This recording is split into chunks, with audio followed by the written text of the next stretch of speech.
30장 1절에서 5절까지 한 절씩 교독합니다. 여호와께서 이르시되 패역한 자식들은 화 있을진저 그들이 계교를 부리나 베푸나 나로 말미암지 아니하며 맹약을 맺으나 나의 영으로 말미암지 아니하고 죄에 죄를 더하도다.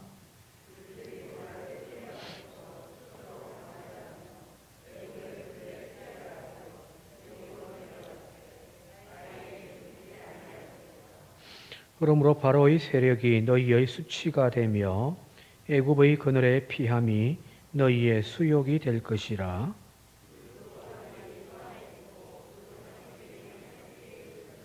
함께 읽겠습니다. 그들이 다 자기를 유익하게 하지 못하는 민족으로 말미암아 수치를 당하리니 그 민족이 돕지도 못하며 유익하게도 못하고 수치가 되게 하며 수욕이 되게 할 뿐임이니라. 아멘. 이사야서는 이렇게 여러 중첩적인 어떤 구조를 갖고 있습니다. 쭉 이야기가 이렇게 연결되어지는 것이 아니라 한 덩어리 한 덩어리 한 덩어리 이렇게 되어 있거든요.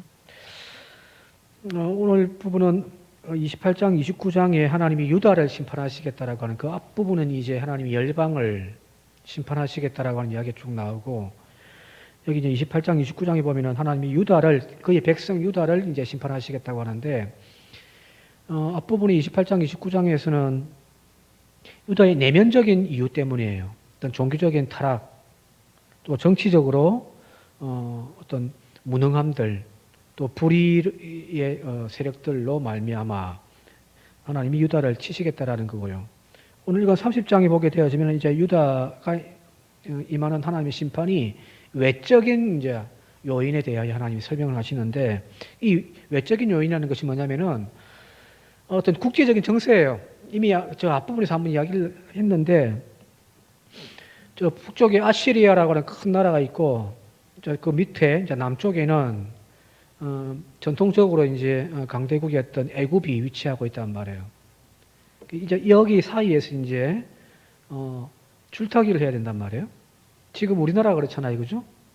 미국이라고 하는 나라와 그동안 동맹관계를 맺었던 미국이라는 나라와 또 여기 바로 이웃하고 있는 중국이라고 하는 나라에 지금 이 둘 세력이 지금 막 부딪히고 있는 가운데 우리나라가 이게 지금 줄타기를 하고 있단 말이에요, 그죠?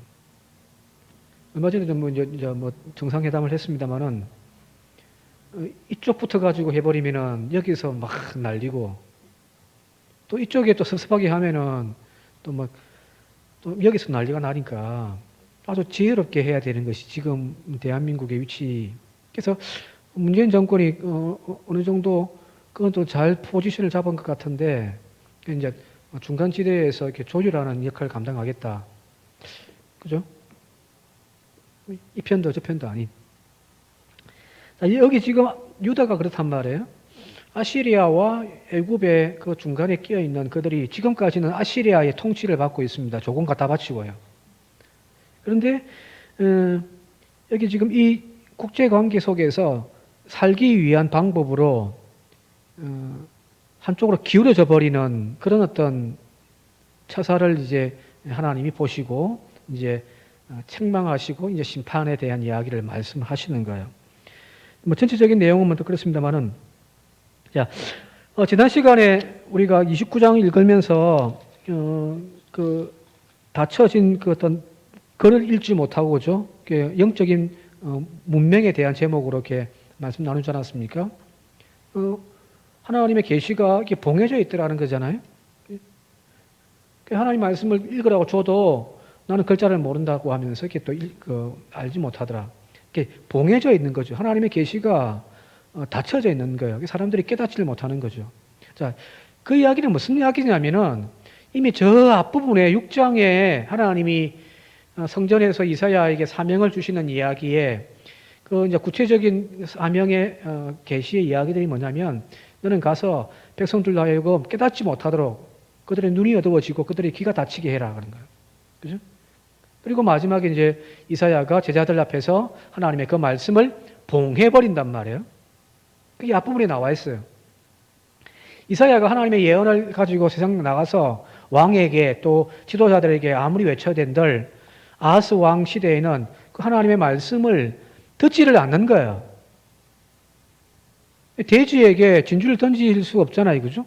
그래서 이사야가 제자들 보는 앞에서 그 말씀을 봉해버린단 말이에요. 자, 29장에 읽었던 지난 시간에 그 이야기가 바로 그런 의미죠. 그죠? 한동안 이사야의 예언 활동이 중단되어 버립니다. 때가 오기를 기다리는 거예요. 자, 그런데 이제 그 때가 온 거예요. 그게 뭐냐면은 이제 아하스 왕이 죽고 난 다음에 그 뒤를 이어서 이제 왕이 되었던 히스기야 왕이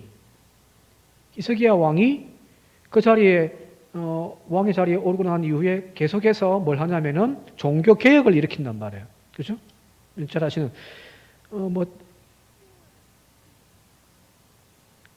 이스라엘 백성들이 그동안 섬겨왔던 잡다한 신들을 다 청산해버리고 그런 어떤 대대적인 종교 개혁을 통하여서 이스라엘의 모든 종교심이라든지 그 정신적인 것들을 하나님께로 다시금 돌이키는 그 일들을 감당할 때 이사야가 봤을 때 지금이 때가 되었다라고 아마 스스로가 판단을 했을 겁니다. 그래서 이제 다시금 예언을 시작하는 거예요. 그게 이제 이 부분이 나오는 거죠. 이제 30장 그 뒤로도 그렇고요. 봉해졌던 하나님의 이제 계시가 이제 다시금 이제 드러나기 시작하는 히스기야 왕 때. 나중에 보면은 이제 37장인가요? 37장부터 39장까지가 히스기야 왕 때에 대한 이야기가 다시금 이제 여기 구체적으로 언급되어져 있거든요. 바로 지금 그런 시대에 이사야가 다시금 예언을 시작하는 그런 어떤 장면들입니다. 실제로 이제 이 말씀을 이해하기 위해서 이런 역사적인 배경을 다시 한번 좀 설명 좀 드리도록 할게요. BC 722년에 이제 북쪽 이스라엘이 망하고 난 그 시점에 살만에셀이라고 하는 아시리아의 왕이 죽게 되어집니다. 이제 아시리아의 그 통치는 이렇게 강압 통치거든요. 그러니까 그동안 많은 어떤 억압을 당하고 있던 피지배 국가들이 이제 그때 막 일어서는 거예요. 독립을 위해서. 아무리 살기 좋아도 남의 나라 지배받는 그것이 뭐가 좋겠어요, 그죠? 때가 되면은 여건만 되면은 독립하려고 하는 것이 그게 자연스러운 이치잖아요. 살만에셀이 죽자 팔레스타인에서도 이 반아시리아 정책이 불이들이 일어납니다. 독립운동들이 일어난다는 거예요. 봉기가 일어나기 시작하는 거예요. 그러면서 이제 정치적인 독립을 쟁취하기 위하여 많이 하는데 그때 저 밑에 남쪽에 있는 애굽이 이 업무를 왜냐하면 이제 두 강대국이 부딪히고 있으니까 그러니까 이 지역은 전통적으로 이제 애굽의 어떤 영향력 아래 있었는데 지금은 아시리아가 통치하고 있잖아요, 그죠? 그러니까 이걸 다시 회복하기 위하여 애굽이 뭐 하냐면은 이 팔레스타인 땅에 가나안 땅에 있는 여러 민족들을 소수민족들에게 이제 그 독립운동할 수 있도록 이렇게 막 이렇게 부추기는 거예요. 우리가 도와줄 테니까 너희들 독립해. 지금이 때다. 꼭 막 하면서 이제 그런 운동들이 지금 막 일어나고 있는 거예요. 그래서 이 팔레스타인 땅에서 가장 독립운동이 이게 아시리아와 대척점에서 독립운동을 주도했던 성읍이 바로 아스돗이라고 하는 이제 서해안 쪽에 있는 아스돗이라고 하는 그 지역이 바로 가장 활발하게 이제 독립운동을 주도해 나가거든요. 애굽이 계속 부채질을 하는 거예요, 이제 밑에서. 자, 바로 이런 시대에 유다 왕 히스기야가 이제 왕으로 올랐잖아요, 그죠? 그리고 자기 아버지 때 아하스 왕 때에 아시리아의 큰 재단을 보고 와가지고 이제 자기 다스리는 예루살렘 성전에다가도 그 똑같은 모습의 재단도 세우기도 하고요. 그러니까 친아시리아 정책을 추진했던 것이 자기 아버지인데 이제 종교 개혁을 일으켰다는 것은 우리의 원래의 자리로 돌아가자는 거잖아요, 그죠? 그러니까 독립성이 이제 강해지기 시작한다는 말이에요. 이런 가운데 히스기야 주변에 있던 많은 신하들이, 지도자들이 히스기야에게 계속하여 직언을 하기를, 지금이 독립할 때다. 여기저기서 지금 막 봉기가 일어나고 있고 독립운동을 하고 있으니 우리도 거기에 동참합시다 하면서 어떻게 주장을 하냐면은, 저 남쪽에 애굽이 우리에게 큰 도움이 되어진다고 하니까 실제로 또 그걸 또 붙이고 있잖아요. 그죠? 우리가 지원해 줄 테니까 너희들 독립해. 그런 어떤 영향력으로 말미암아 저기 남쪽으로 내려가서 애굽에게 사신을 보내어 가지고 군사적인 동맹을 맺자고 이제 결정하는 거예요. 히스기야가 초창기 때 어떤 종교 개혁을 일으키는 것들은 잘했지만, 또 한편에서는 그 아시리아로부터 독립하기 위하여 뭘 하냐면은 물타기를 하고 있는 거예요. 애굽과 손을 잡으려고 사신을 보내버린 거예요. 그 소리를 들었던 이사야 선지자가 그래도 저 왕 히스기야 정도면 그래도 하나님 중심으로 이 민족을 다시 살릴 수 있겠구나라고 싶었는데, 하나님을 전적으로 의지하는 것이 아니라 다시금 저 애굽의 군대를 의지하려고 하는 그 히스기야를 보고서 이사야가 지금 막 이제 질타를 하는 그런 내용들이 지금 나와 있는 거예요. 이사야는 이 애굽과 그 히스기야의 군사 동맹에 대해서 어떻게 평가를 하냐면은 사망의 언약이라고 평가를 합니다. 사망의 언약. 이거는 죽는 거다라는 거예요. 니 죽고 내 죽는 거다, 이거는. 그게 바로 28장 15절과 19절에 이렇게 쭉 나와 있는데, 15절과 18절만 한번 읽어볼게요. 28장 15절 18절 시작. 너희가 말하기를 우리는 사망과 언약하였고 스올과 맹약하였은즉 넘치는 재앙이 우리에게 미치지 못하리니 우리는 거짓을 우리의 피난처로 삼았고 허위 아래에 우리를 숨겼음이라 하는도다. 18절. 너희가 사망과 더불어 세운 언약이 패하며 스올과 더불어 맺은 맹약이 서지 못하여 넘치는 재앙이 밀려올 때에 너희가 그것에게 밟힘을 당할 것이라. 이 이야기는 바로 이게 애굽과 군사적인 동맹을 맺고서 서로 지원을 받으려고 했던 그 언약에 대하여서 여기 사망과 언약하였고 스올이라는 게 이제 지옥이겠죠, 그죠? 죽음의 그 지역. 스올과 맹약한 것이라고 평가를 해버리는 거예요. 쓰잘데기 없는 짓 하고 있다는 거예요. 이것 때문에 재앙이 밀려올 거다라는 거예요. 이 재앙이란 것이 뭘까요? 아시리아에 보복이 있을 거라는 거잖아요, 이거죠. 이거 견디지 못한다. 그러니까 이 쓸데없는 짓 하지 마시오라고 왕에 계속 이제 직언을 한단 말이에요. 이사야뿐만 아니라 이제 그 주변에 어떤 예언자들이 이제 선지자들이 왕에게 계속 직언을 합니다. 사람을 의지하려고 하지 말고 전적으로 하나님을 의지하셔야 됩니다. 그런 이야기들 지금 계속하고 있는 거예요. 실제로 저 애굽은 막 부채질을 했지만 그 당시 어떤 그 정치적인 어떤 나라의 상황이 어떠냐면은 저 구스 땅에 샤보코라고 하는 사람이 이제 다시금 권력을 잡아가지고 애굽의 제25왕조를 세웠단 말이에요. 우리도 이야기하면은 뭐 채시 나라, 그죠? 그게 고려였다고 한다면 이제 이시가 다스리는 왕이 되는 나라가 이제 조선이잖아요, 그죠? 그런 것처럼 애굽이라고 하는 왕조가 쭉 있지만 그 왕조가 계속 바뀐단 말이에요. 근데 여기 사보코라고 하는 사람이 제25왕조를 세우고 이제 애굽을 통일을 했단 말이에요. 그래서 정치적, 군사적으로 이제 체제를 정비해야 될 때란 말이에요. 안정화시키고 있을 그때에 지금 저쪽에서 지원해 줄 수 있는 여력이 없어요. 그래서 군사적인 동맹을 실제로 맺긴 맺었지만은 나중에 아까 이야기했듯이 이 팔레스타인 땅 지역에서 가장 아시리아의 봉기를 들었던 중추적인 어떤 온상지가 바로 아스돗이라고 했잖아요, 그죠? 근데 나중에 아시리아가 이 아스돗을 치러 올 때에 애굽은 가만히 있습니다.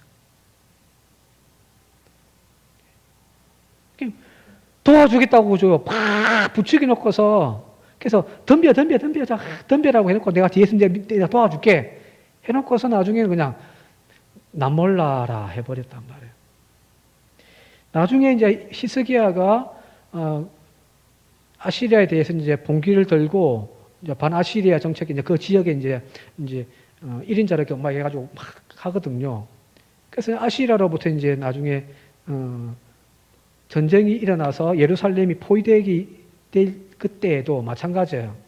애굽이 도와주지 않습니다. 예언자들과 하나님의 말씀이 맞았어요. 그건 나중에 좀 살펴보도록 하게요. 그건 이제 37장부터 이제 이야기가 또 나오니까요.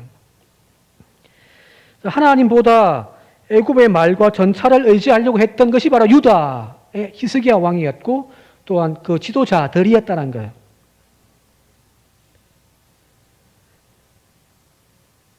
그러니까 이사야 선지자와 많은 선지자들이 하나님의 계시를 하나님의 말씀을 가지고 왕이여 이렇게 하면 안 되십니다라고 분명히 이야기했단 말이에요. 그죠?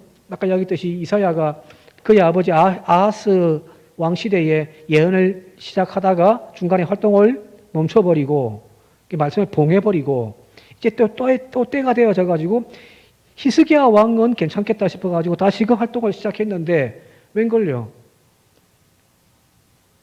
왕이 엉뚱한 짓거리를 하고 있단 말이에요. 자, 이런 전반적인 상황을 지금 이사야 선지자가 다음과 같이 정리를 해놨습니다. 그 상황을 9절부터 13절 오늘 읽지 않았습니다만 한번 쭉 읽어보도록 하게요. 9절부터 13절 시작. 대저 이는 패역한 백성이요 거짓말하는 자식들이요 여호와의 법을 듣기 싫어하는 자식들이라. 그들이 선견자들에게 이르기를 선견하지 말라. 선지자들에게 이르기를 우리에게 바른 것을 보이지 말라. 우리에게 부드러운 말을 하라. 거짓된 것을 보이라. 너희는 바른 길을 버리며 첩경에서 돌이키라. 이스라엘의 거룩한 일을 우리 앞에서 떠나시게 하라 하는도다. 그러므로 이스라엘의 거룩하신 이가 이같이 말씀하시되 너희가 이 말을 업신여기고 압박과 허망을 믿어 그것을 의지하니 이 죄악이 너희에게 마치 터진 담이 불쑥 나와 순식간에 무너짐 같게 되리라 하셨은즉. 이사야가 이 상황을 지금 이렇게 평가하고 있는 거예요. 그래서 이제 새로운 시대가 올 것 같아서 이사야가 이제 다시 활동을 시작했단 말이에요. 그죠? 하나님을 의지해야 합니다라고. 그리고 또 친애굽 정책으로 이제 돌이켜서 애굽과 손잡으려고 하는 그런 어떤 세력들을 향하여서 이거는 아닙니다. 이건 하나님의 뜻이 아닙니다. 라고 분명히 했을 거란 말이에요. 특히나 이사야라고 하는 선지자는 왕족이었을 거라고 이렇게 학자들이 이야기를 한단 말이에요. 어느 정도 권력을 가지고 있고 언제든지 예루살렘 왕궁에 들어가서 그 왕을 만날 수 있는 그런 사람이란 말이에요. 그냥 밖에서 그냥 떠들어대는 예레미야나 하모스 같은 그런 선지자가 아니란 말이에요. 그래서 권력 중심에 들어가서 이런 정책은 취하지 마시라고 하나님의 뜻이 이거라고 이야기를 해도 오늘 여기 나와 있는 것처럼 사람들이 이제 뭐라고 이야기하냐면 선견자들이여 선견하지 말라. 선견이란 미리 보는 거 아니고요. 미래를 보지 말라. 바른 것을 보이지 말라. 너희들이 본 것을 우리에게 이야기하지 마라. 오히려 우리에게 부드러운 말을 좀 해주고 여기 거짓된 것을 보이라고 하는데 우리가 듣고 싶은 이야기 좀 해라. 맨날 입만 열면은 망한다 이야기하고 우리가 하는 모든 정책에 대해서 반대만 하고 있는 그 입 좀 다물고 좀 우리에게 협조되어지는 그런 이야기 좀 해달라는 거잖아요. 그죠? 그러면서 11절에 정말 이사야의 관점에서 보면은 이게 어처구니 없는 이야기죠. 너희는 바른 길을 버리며 첩경에서 돌이키라. 이스라엘의 거룩하신 일을 우리 앞에서 떠나시게 하라. 이렇게 요구한다는 거예요. 제가 공동번역으로 읽으면 이렇게 됐습니다. 이스라엘의 거룩한 분 이야기랑 우리 앞에서 꺼내지도 말라는 거예요. 하나님 이름, 그 이름조차도 이제 우리 앞에 꺼내지 말라는 거예요. 무슨 말인가요? 지금 이 이스라엘 백성들은, 유다 지도자들은 뭐 하냐면 이미 계획에 섰단 말이에요. 지금 이 민족이 살 길은 오직 아시리아의 그 억압으로부터 벗어나기 위하여 강대국인 저 애굽과 손잡고 지금 이 지역에서 봉기가 일어나고 있는데 그들과 함께 연대하여 아시리아와 싸워야 된다는 거예요. 막 여기저기서 일어나고 있으니까 또 그렇게 보여진단 말이에요. 그죠? 그래서 그들은 지금 분명하게 뜻을 세웠습니다.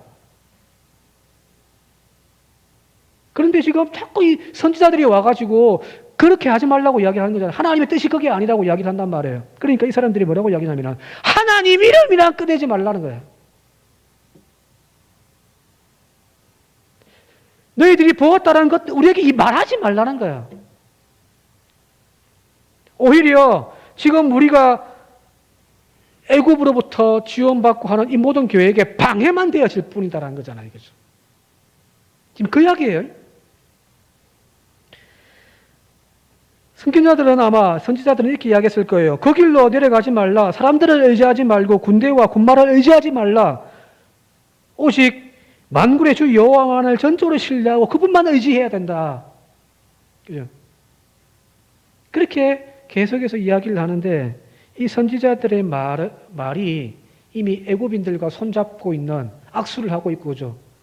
서로 맞게 하고 있는 그들에게 들려오는 소리로서는 잔소리밖에 안 된다 말 잔소리.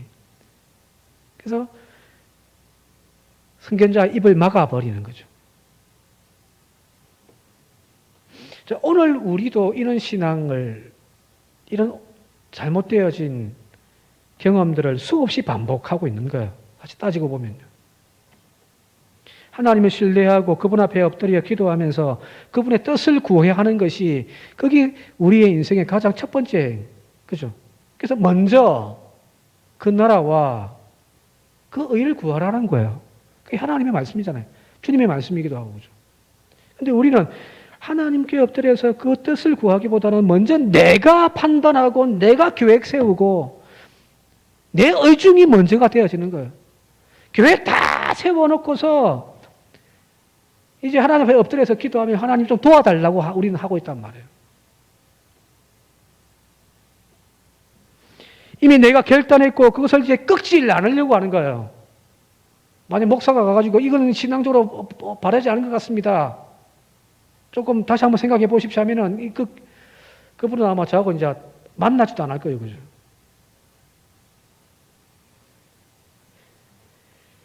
자신의 계획과 자신의 뜻을 이제 완고하게 세워놨는데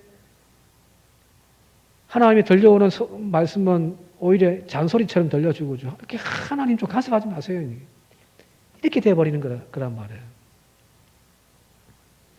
우리가 잘 알고 있는 탕자의 이야기에서처럼 오늘 우리가 탕자로 살고 있지는 않는가 싶습니다. 젊은 혈기에 보니까 이런 이 시골에서도 우리 집에 그래도 제일 잘 사는 집이라 한다고 하지만 여기에서 내 인생이 썩어가는구나.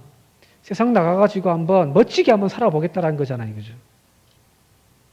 자신감이 충만했던 것이 바로 탕자였을 거예요. 아버지 집에서 소나 키우고 양이나 키우면서 논일 밭일하는 그런 인생으로 흡입되지 않기를 스스로 생각한 거예요. 더 큰 포부, 성공을 꿈꾸면서 더 큰 세상으로 나아간 것이 탕자란 말이에요. 성경에 보면은 그 아버지가 아무 말도 안 한 것처럼 보여지지만 물어볼게요. 그렇게 하려고 하는 그 자식들 보면서 여러분들 아무 말 안 하실 아버지가 있습니까?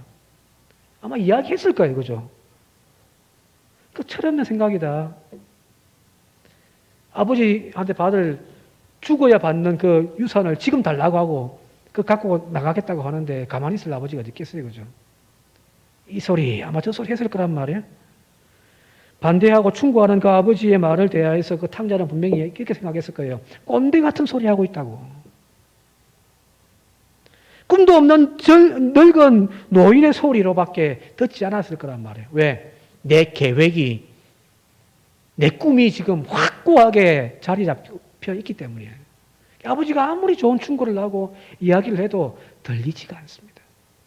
오히려 아버지 좀 그만 좀 하세요. 그랬을 거란 말이에요. 그러나 그가 떠나서 세상 가운데서 자기의 꿈을 펼치기보다는 오히려 거짓골이 되어져서 집으로 돌아오잖아요. 그죠?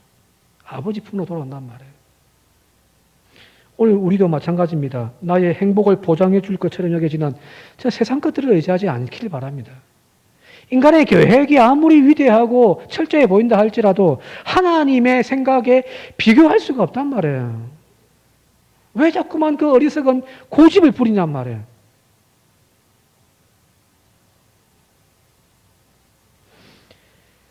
바로 이런 상황, 조금 이사야보다 저 뒤에 이제 활동했던 예레미야이지만, 예레미야 시대나 이사야 시대나 도찐 개찐이었으니까, 바로 이런 상황에 대해서 이 예레미야 선지자가 이렇게 지금 표현하고 있습니다. 예레미야 2장 13절입니다.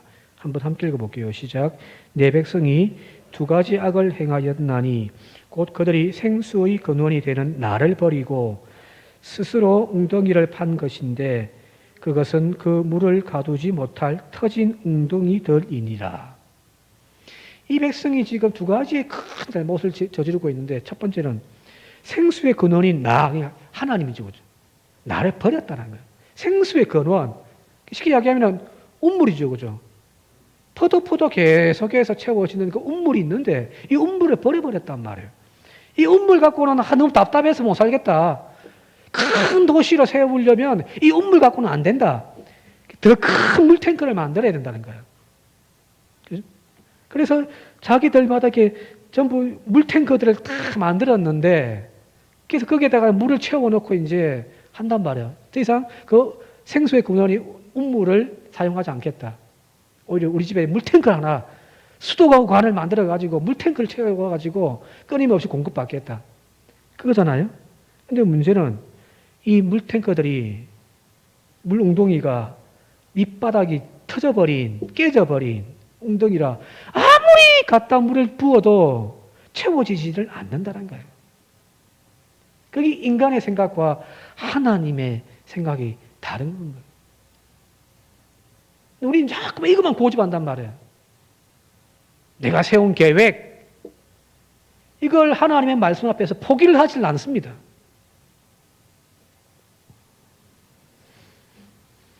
여러분 잘 알고 있는 우리 전래동화에, 우리나라 전래동화에 햇님과 달님이라는 동화 아시죠? 그죠? 제가 어렸을 때 초등학교에 국어책에도 나왔던 것 같은데 오누이가 있는데 엄마가 장에 가서 떡 팔고 돌아오는 길에 호랑이를 만나가지고 떡을 한 주면 한 잔만 묵지 그거죠. 이제 마지막 장면에 이제 호랑이인 줄 알고 이제 이 오누이가 도망가잖아요. 그래서 이제 나무 위에 숨어 있는데 들킨단 말이에요. 호랑이가 막 발톱을 세워가지고 이제 기어 올라올 때에 이 오누이가 하늘을 향하여 막 간절히 기도하죠. 살려달라고. 그랬더니 하늘에서 동아줄이 쭉 내려가서 그걸 잡고 이제 올라가는데 그걸 보고 있던 호랑이도 똑같이 하나님 나에게도 동아줄 좀 내려달라고 해서 동아줄이 쭉 내려간단 말이에요. 근데 그 동아줄은 썩은 동아줄이잖아요. 이거 잡고 있으면 나도 저것들 쫓아가서 얼마든지 나도 하늘로 올라갈 수 있다라고 판단을 한 거야. 그러나 문제는 호랑이가 잡은 동아줄은 썩은 동아줄입니다. 얼마 올라가지 못하고 그 하늘에서 떨어져 죽어버리는. 바로 이런 어리석은 호랑이의 선택을 오늘 많은 사람들이 하고 있더라는 거예요. 그냥 사람은 물에 빠지면 무언가를 잡으려고 하잖아요. 그죠? 사람은 물에 빠지면 무언가를 잡으려고 한단 말이에요. 저도 전도사 시절에 애들 데리고 여름에 개울가로 놀러 갔다가 한번 큰일 당할 뻔한 적이 있거든요. 5학년짜리인데 이게 덩치가 막 돼지예요. 덩치가 커요. 근데 이제 놀다가 간식 먹으러 들어와라고 했는데 저기 보니까 이 덩치 큰 이 돼지가 안 들어와요. 근데 이제 튜브를 타고 있는 것도 아니고 이런 이제 그 공 모양 갖고 이렇게 안고 있는데 이게 자꾸만 지는 덩치가 크죠. 이 튜브는 작죠. 이 몸을 못 가르는 거예요. 들어와야 되는 데서 들어오질 못하는 거예요. 그래서 뭐 좀 이상하다 싶어 갔는데 얘가 지금 허헉거리고 있는 거예요. 저를 보더니 갑자기 공을 턱 나와버리고 저를 꽉 잡아버리더라고요. 근데 그때 제 몸무게가 55kg 밖에 안 됐어요. 결혼해서 이제 살이 좀 쪘지만은. 이 돼지가 나 목을 팍 잡아버리는데, 근데 그 물 깊이가, 사람 키보다 더 깊은 곳이어서 눈을 뜨고 그때 꼬르르 깔아앉는 것을 저는 봤거든요. 이러면 나도 죽고 이놈도 죽겠다 싶어가지고, 그 목을 꽉 잡고 있는 이 아이의 손을 잡아가지고 막 세게 뿌리쳐가지고 던져버렸습니다. 밀어버렸어요. 우선 내부터 살자. 이놈을 살리긴 살려야 되겠는데 나부터 살자 싶어가지고 저는 수영을 좀 할 줄 아니까 부산 성격 남자니까 뿌리치고 다시 숨 쉬고 내려가서 이 아이를 또 이렇게 잡지를 못하겠더라고요. 이 가까이 갔다가는 확 잡을 것 같아서. 그리고 또 이게 뭐 구조 전문 교육을 받은 것도 아니고 저도 어쩔 수 없이 이제 여기가 이제 그 개울가니까 이렇게 있다가 갑자기 푹 꺼지는 데라 요것만 벗어나면 되겠다 싶어가지고 아이를 물 먹든 말든 계속 조금씩 밀어버렸습니다. 밀어보니까 나중 되니까 이제 어느 정도 설 수 있는 곳이 되어져가지고 아이를 이제 겨우 꺼냈거든요. 자, 이게 사람이에요. 본능이에요. 위기에 처하고 뭔가 취할 때 찾고 싶은 것, 그 붙잡는 것이 자기를 구해줄 수 있다라고 여기는 거예요. 사람은 급할 때 아무거나 잡아요. 근데 그거 놓아라. 그 옆에 거 잡아라고 아무리 밖에서 이야기를 해줘도요. 안 놓습니다. 그거 잡고 있으면 분명히 죽을 건데 그거 잡고 그냥 그 옆에 거 안전한 나뭇가지라도 잡으면 좋을 건데 지금 이거 꼭 붙잡고만 있는 거예요. 지금 하나님이 이스라엘 향하여 지금 그걸 이야기하고 있는 거예요. 애굽 잡지 마라 이놈들아. 같이 죽는다. 같이 빠져 죽는다라는 거예요. 그럼에도 불구하고 이 이스라엘 백성들이 지금 우리가 살 길은 이것밖에 없다고 자기들 고집을 부리면서 이제 하나님 말씀도 안 들을래요.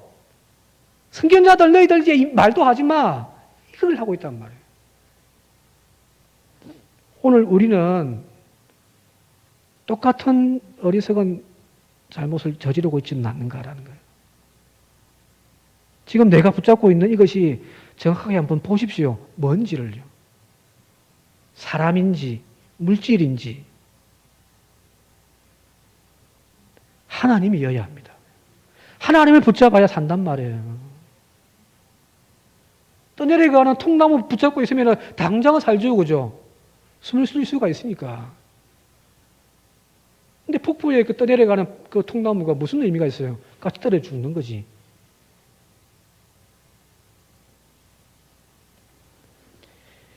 이것은 해결책이 아닙니다. 잠시 잠깐의 눈속임일 뿐입니다. 근본적인 문제 해결이 안 되더라는 거예요. 하나님을 찾아야 합니다. 하나님을 먼저 붙잡아야 되는 거죠. 그래서 주님의 말씀이 맞아요. 너희는 먼저 그 나라와 그 의를 구하라는 거예요.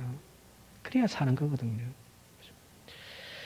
자, 마지막 말씀 정리하며 마치도록 할게요.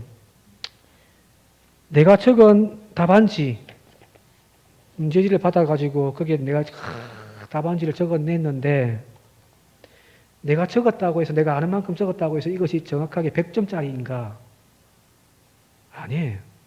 이걸 선생님한테, 교수님한테 제출해서 교수가 정확하게 그 정답을 체크해서 오답표, 이 부분은 조금 틀렸다. 이 부분은 조금 수정해야 된다. 이건 잘했네. 라고 하는 그 오답표를 받아야 되는 거예요. 그래야 진짜 정답이 나오는 거죠. 정답은 내가 적은 것이 아니라 정답은 바로 하나님이 체크해 주시는 거예요. 그게 정답인 거예요. 오늘 우리 인생도 마찬가지인 거죠. 내 계획이 아무리 철저하고 잘 되어질 것 같다고 여겨질지라도 탕자처럼 그 정답이 될 수가 없습니다. 하나님의 나를 향하여 이끌어 가시는 하나님의 크고 놀라운 계획, 그것이 정답입니다. 자, 그렇다면 엎드려야죠.